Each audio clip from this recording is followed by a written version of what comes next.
Top 5 Things to Know Before Buying Cyberpunk 2077 is set to be released on December 10th, and players will have to decide whether they want to buy the game or let it pass by. With the review embargo lifted on Cyberpunk 2077, there is a lot of information available for the public to read through. The main idea of the embargo lift is to offer some advertising to Cyberpunk 2077 and give the consumer an idea of where they might be spending their money. After this week of Cyberpunk 2077 news, there are 5 things that players might want to know before buying the game.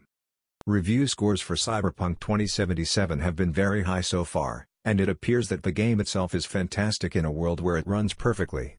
However, according to reports, CD Projekt Red has been rushing the game's release and likely needed another delay. Even the reviews that praised Cyberpunk 2077 made mention of rampant bugs.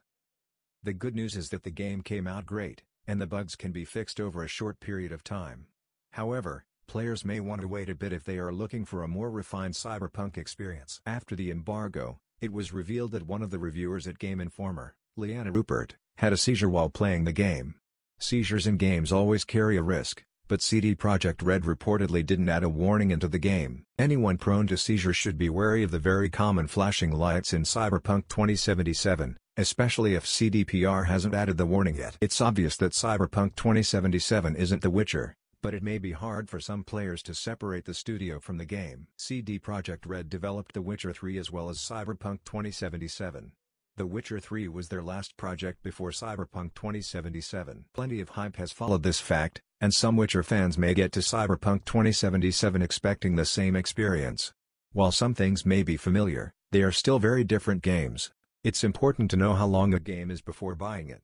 Whether it's to know if the game is worth the money or if it's too long, the point still stands. Cyberpunk 2077 seems to hit somewhere in the middle. The game is certainly worth the money in terms of game time.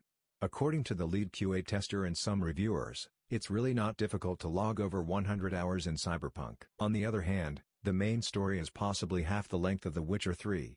This gives players time to beat the main story and move on to side quests if they would like to. Cyberpunk 2077 will be receiving Day 1 patches, and there is still work to be done for the game to run perfectly.